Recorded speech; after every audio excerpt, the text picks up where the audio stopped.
मई के first week से India में कोरोना के केसेस कम देखने को मिल रहे हैं। जहां पहले डेली के 3 या 3.5 लाख केसेस देखने को मिल रहे थे और हाईएस्ट काउंट 4.5 लाख तक भी पहुंच गया था, वही अब वो घट के 2.5 लाख तक पहुंच गया है।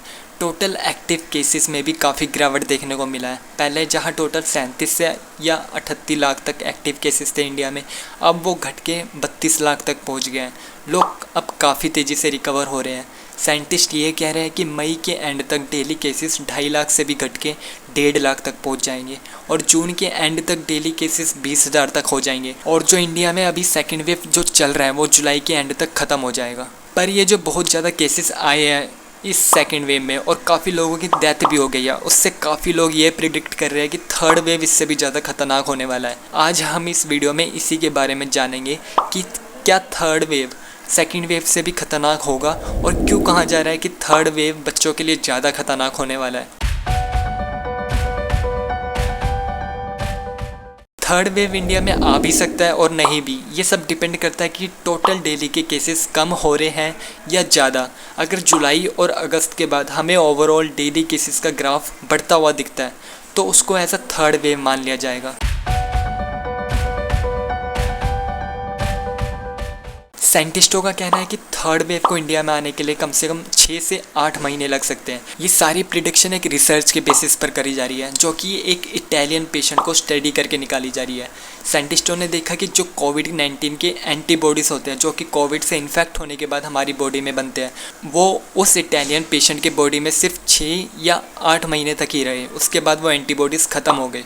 इसी के बेसिस पे डॉक्टर विद्यासागर, जो कि एक साइंटिस्ट है, उन्होंने ये कहा कि इंडिया के लोगों ने जो इम्यूनिटी पाई है कोविड के अगेंस्ट वो 6 या 8 महीने तक ही रहेगी। इसीलिए ये प्रिडिक्शन करी जा रही है कि थर्ड वेव को आने में इंडिया में कम से कम 6 या 8 महीने लग सकते हैं।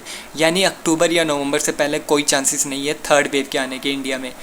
साथ ही ये भी हो सकता है कि थर्ड वेव आए ही ना, पर जैसे ही इम्यूनिटी ख़त्म हो जाती है लोगों में कोविड के अगेंस्ट, तब थर्ड वेव के आने के चांसेस काफ़ी है। काफ़ी साइंटिस्टों का कहना है कि थर्ड वेव सेकेंड वेव से कम खतरनाक होगा अगर थर्ड वेव आया भी इंडिया में। ऐसा क्यों? क्योंकि इंडिया में वैक्सीनेशन स्टार्ट हो गई है और काफ़ी तेज़ी से वैक्सीन लगाया जा रहा है लोगों को, और इसी वैक्सीन के कारण लोगों में इम्यूनिटी पैदा हो रही है इस कोविड जैसी बीमारी से लड़ने के लिए। और एक्सपर्ट्स का कहना है कि कुछ महीनों में काफ़ी लोगों को वैक्सीन लग जाएंगी और काफ़ी कम लोग होंगे जो इस कोरोना से अफेक्ट होंगे। इसीलिए थर्ड वेव को कम खतरनाक माना जा रहा है सेकेंड वेव से, क्योंकि काफ़ी लोग वैक्सीनेटेड हो जाएंगे थर्ड वेव के आने से पहले ही।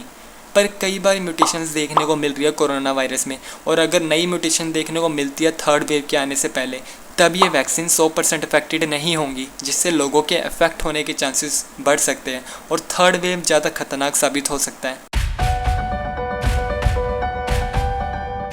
अभी तक जितनी भी वैक्सीन्स आई है इंडिया में अडल्ट्स के लिए हैं, बच्चों की वैक्सीन अभी भी ट्रायल पर चल रही है। इसी कारण बच्चों के अंदर कोविड के अगेंस्ट कोई इम्यूनिटी नहीं है जिससे वो लड़ सके कोविड से।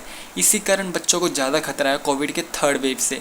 Doctor VK. पॉल का कहना है कि बच्चे इम्यून नहीं हैं इस बीमारी के लिए, पर अगर वो इन्फेक्ट होते हैं तो उनमें बहुत ही कम सिम्टम्स देखने को मिलेंगे या फिर ना के बराबर सिम्टम्स देखने को मिलेंगे, और उनको हॉस्पिटलाइज करने की ज़रूरत भी नहीं होगी। काफ़ी कम बच्चों को ज़रूरत होगी।